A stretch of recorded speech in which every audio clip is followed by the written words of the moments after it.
ప్రస్తుతం రెండు దేశాల మధ్య ఉద్రిక్తతలు కొనసాగుతున్న వేళ ప్రధాని నరేంద్ర మోదీ కీలక వ్యాఖ్యలు చేశారు. ఉగ్రవాదాన్ని అంతం చేస్తామని హెచ్చరించారు.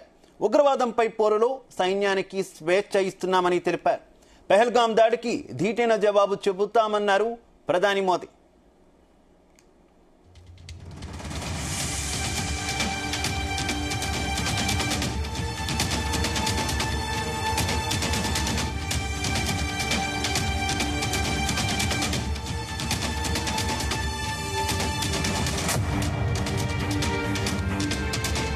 ఉద్రిక్తతల వేళ ప్రధాని మోదీ కీలక వ్యాఖ్యలు చేశారు. ఉగ్రవాదాన్ని అంతం చేస్తామని హెచ్చరించారు. ఉగ్రవాదంపై పోరులో సైన్యానికి స్వేచ్ఛ ఇస్తున్నామని తెలిపారు. పహల్గాం దాడికి ధీటైన జవాబు చెబుతామన్నారు ప్రధాని మోదీ.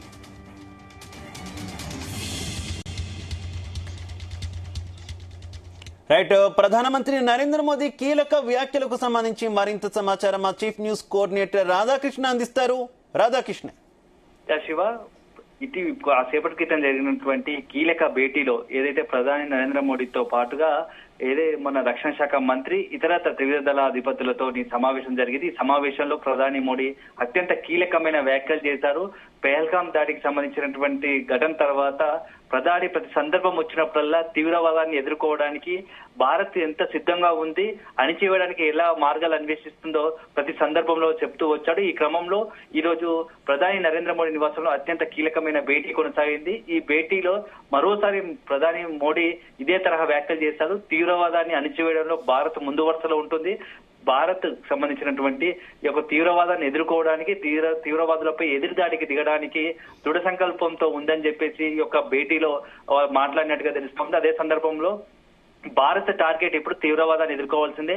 పెహల్గాం దాడి తర్వాత అమాయకులమైనటువంటి హిందువులను కొంత తీవ్రవాద ముక్కలు టార్గెట్ చేశాయి. అప్పటి నుంచి కూడా నరేంద్ర మోడీ చాలా సీరియస్ గా ఉన్నాడు. అవకాశం వస్తే తీవ్రవాదాన్ని మొత్తం పూర్తి స్థాయిలో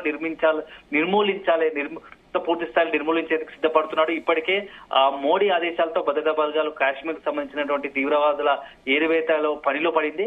అయితే ఇప్పుడు మరోసారి ఈ భేటీలో మాత్రం చాలా కీలకమైన వ్యాఖ్యలు చేశారు. భద్రతా బలగాలు అంటే త్రివిధ దళాధిపతులు మొత్తం భారత ఆర్మీ కూడా ఈ తీవ్రవాదులను ఏరివేయడానికి ముందు వరుసలో ఉండాలి. ఆ ఏరివేయడానికి కావలసినటువంటి అన్ని నిర్ణయాలు స్వతహాగా స్వేచ్ఛగా తీసుకునే హక్కు, స్వతంత్రం త్రివిధ దళాధిపతులకు ఉన్నది.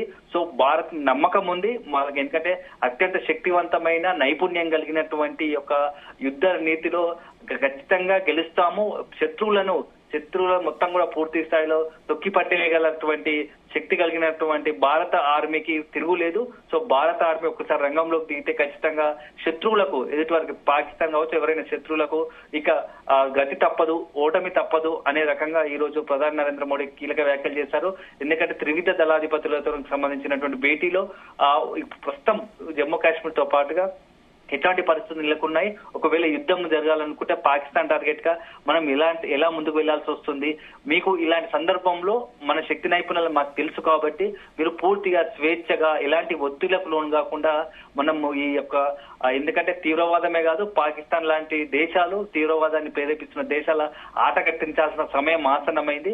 సో మనం కొన్ని నిర్ణయాలు తీసుకోవాల్సి వస్తుంది. ఆ నిర్ణయాల సమయంలో మీరు పూర్తిగా స్వేచ్ఛగా ఉండాలని చెప్పేసి కూడా ప్రధాని నరేంద్ర మోడీ సమావేశంలో మాట్లాడినట్టుగా తెలుస్తోంది. అయితే దీంతో పాటుగా కొద్ది రోజుల క్రితం కూడా పెహల్గాం దాడి ఘటన తర్వాత వరుసగా సంబంధించి మొన్నటికి మన్ కీ బాత్ కావచ్చు, అదేవిధంగా రాజకీయ బహిరంగ సభలో కూడా ప్రధాని నరేంద్ర మోడీ తీవ్రవాద విషయంలో చాలా సీరియస్ గా ఉన్నట్టు కొన్ని ప్రకటనలు చేశారు.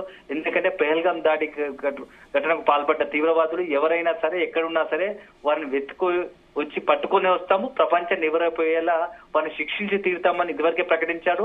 మన్ కీ బాత్ లో కూడా ఇదే తరహా కామెంట్ చేశారు. ఎందుకంటే అమాయకులైనటువంటి 26 మందిని పుట్టను పెట్టుకున్నటువంటి తీవ్రవాదాన్ని ఎట్టి పరిస్థితిలో విడిచిపెట్టేది లేదు, ఖచ్చితంగా దెబ్బ కొట్టి తీరుతాము, తీవ్రవాదాన్ని మొత్తంగా పూర్తి స్థాయిలో కూకటి వేళ్లతో కూడా పెకిలిచ్చేస్తామని చెప్పేసి కూడా ఇప్పటికే నరేంద్ర మోడీ ప్రకటించారు. ఒకవైపు ఆ మోడీ వ్యాఖ్యలతోనే, మోడీ కామెంట్స్ నేపథ్యంలోనే జమ్మూ కాశ్మీర్ లో కూడా అంతా కూడా తీవ్రవాదులకు మొత్తం చుట్టుముట్టి ఇప్పటికే తీవ్రవాదాన్ని ఏరివేసే ప్రయత్నంగా తీవ్రవాదుల టార్గెట్ గా కూడా కూంబింగ్ ఆపరేషన్స్ కావచ్చు, సర్చ్ ఆపరేషన్స్ కొనసాగుతున్నాయి. ఇప్పుడు ఒకవైపు తీవ్రవాదుల మీద దాడి జరుగుతున్నా, తీవ్రవాద దాడి టార్గెట్ గా సర్చ్ ఆపరేషన్ జరుగుతున్నాయి. మరోవైపు పాకిస్తాన్ సంగతి కూడా తేల్చాలని మోడీ సిద్ధమవుతున్నట్టు తెలుస్తోంది. ముఖ్యంగా పీఓకే అంశంలో ఇట్లా చాలా సీరియస్ గా ముందడుగు వేస్తున్నట్టుగా తెలుస్తోంది. భద్రతా బలగాలను మోహరించి ఎక్కడికక్కడ అక్కడ ఉన్నటువంటి ఎవరైతే వ్యతిరేక శక్తులు కావచ్చు, పాకిస్తాన్ కావచ్చు, తీవ్రవాద శక్తులను ఏరివేయడానికి భారత ప్రభుత్వం సిద్ధపడుతున్నట్టుగా తెలుస్తోంది.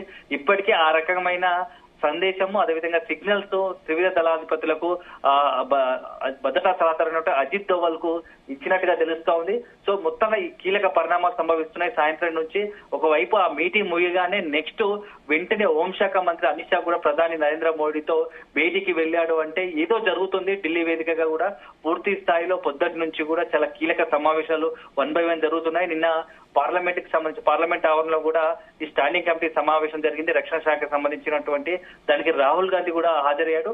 సో ఇప్పుడున్న పరిస్థితుల్లో దేశం అంతా ఒక్కటిగా నిలిచి పార్టీలకు అతీతంగా సిద్ధాంతాలకు అతీతంగా ఒక్కటిగా నిలిచి భారత్ పై ఎవరైతే ప్రత్యర్థులు తీవ్రవాదులు కావచ్చు, పాకిస్తాన్ కావచ్చు పడుతున్నటువంటి దాడులకు చేస్తున్న దాడులకు ధీటైన సమాధానం ఇవ్వాల్సిన సమయం ఆసన్నమైంది అని చెప్పేసి ఇప్పటికే రాజకీయ పార్టీలు కూడా ప్రకటిస్తున్నాయి. దానికి తోడు నరేంద్ర మోడీ కూడా మొదటి నుంచి గతంలో కూడా పుల్వామా దాడి తర్వాత ఎలాగైతే సమాధానం ధీటుగా ఇచ్చామో, సర్జికల్ స్ట్రైక్ చేశామో, ఈసారి అంతకు మించి వ్యూహాత్మకంగా అడుగులు వేస్తున్నాడు. వారం రోజులుగా సైలెంట్ గా ఉన్నటువంటి మోడీ కేవలం అంతర్గత సమావేశాలు నిర్వహిస్తున్నారు. దానికి తోడు రక్షణ శాఖ మంత్రి రాజ్నాథ్ సింగ్, అదేవిధంగా హోంశాఖ మంత్రి అమిత్ షా, అజిత్ దోవల్ ఈ నలుగురు కీలక వ్యక్తులు ప్రతి సందర్భం వచ్చినప్పుడు మీటింగ్ పెడుతున్నారు. అనేక త్రివిధ దళాధిపతులు సమావేశం అవుతున్నారు. ఈ 2-3 రోజుల నుంచి ఈ సమావేశాలు వేగితరం అవుతున్నాయి. అంటే దీన్ని బట్టి ఏదో పెద్ద మూవ్మెంట్ జరగబోతోంది. పాకిస్తాన్ కి సంబంధించి ఒక అటాక్ ఉండబోతుందా అనే ఒక సందేహం, అనుమానాలు వ్యక్తం అవుతున్నాయి. దానికోసం ఒక పక్కా ప్లాన్ తో వెళ్తున్నారా అని తెలుస్తోంది. ఇప్పటికే పాకిస్తాన్ సంబంధించిన లాంచ్ ప్యాడ్ లను దృష్టి పెట్టినట్టుగా తెలుస్తోంది. వాటి ఎక్కడ కూడా దయాది దేశం పేరు ప్రస్తావించకుండా ఉగ్రవాదాన్ని స్పెసిఫిక్ గా మెన్షన్ చేస్తూ ప్రధానమంత్రి మాట్లాడినటువంటి సిచ్యువేషన్ కదా. ఏమనుకోవాలి, ఉగ్రవాదాన్ని అంటూ మెన్షన్ చేయడం ద్వారా ప్రపంచ దేశాలకు పాకిస్తాన్ ఒక ఉగ్రవాదులకు అడ్డా అనేదాన్ని చెప్పకనే చెప్తున్నారా మోదీ అనుకోవాలి? ఖచ్చితంగా శివ, ఇప్పటికీ చాలా మంది వరల్డ్ వైడ్ ఉన్నటువంటి ప్రపంచవ్యాప్తంగా మోస్ట్ వాంటెడ్ టెర్రరిస్టులు అంతా కూడా పాకిస్తాన్ షెల్టర్ జోన్ లో ఉన్నట్టుగా ఇప్పటికే అది బహిర్గతమే, తెలిసిన విషయమే. ఎందుకంటే లష్కరే తోయిబా చీఫ్ కావచ్చు, ఇతర అందరూ కీలకంగా సంబంధించినటువంటి టెర్రరిస్ట్ ఐసిస్ ఈ టెర్రరిస్ట్ మూలాలన్నీ అదేవిధంగా షెల్టర్ జోన్లుగా పాకిస్తాన్ మారింది. దానికి తోడు ఇప్పుడు ఈ యొక్క తీవ్రవాద జమ్మూ కాశ్మీర్ సంబంధించినటువంటి యువతను కూడా ఈ యొక్క తీవ్రవాద ముసుగులో తీవ్రవాదంలోకి రొంపులోకి లాగి వారికి శిక్షణ ఇచ్చి భారత యువకులను, జమ్మూ కాశ్మీర్ యువకులను అదే భారత్ పై దాడి చేసి కుట్రలు చేస్తా ఉంది.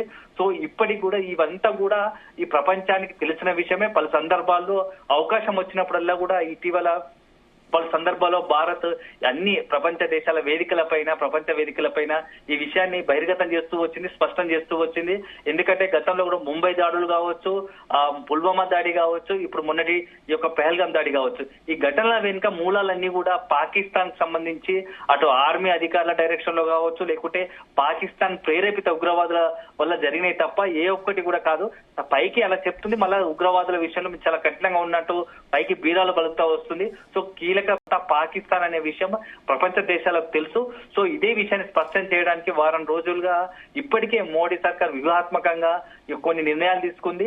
ప్రపంచ దేశాల్లో అంతర్జాతీయంగా పాకిస్తాన్ ను ఏకంగా అంటే ఒంటరి చేసే ప్రయత్నం చేసింది. దాంతో భారత్ సక్సెస్ అయింది. సో తద్వారా పాకిస్తాన్ చేస్తున్నటువంటి ఒక్కొక్క పనులు, ఎందుకంటే ఇటీవల ఎన్ఐఏ దర్యాప్తులో కూడా చాలా కీలక అంశాలు బయటకు వస్తున్నాయి. ఎన్ఐఏ చేస్తున్నటువంటి దర్యాప్తులో కూడా ఒక విషయం ఏంటంటే ఈ యొక్క దాడికి పాల్పడిన ఘటనలో కీలక సూత్రధారి, పాత్రధారి అయినటువంటి ఒక ఆర్మీ మేజర్ అంటే పాకిస్తాన్ సంబంధించినటువంటి మాజీ ఆర్మీ అధికారి ఉన్నాడని ఒక వార్తలు కూడా వస్తున్నాయి. సో ఇవన్నీ బట్టి చూస్తే పాకిస్తాన్ లో ఉగ్రకోణం, కుట్రకోణం జరుగుతూ ఉంది. అక్కడి నుంచే భారత్కు దాడులు పాల్పడుతున్నారు.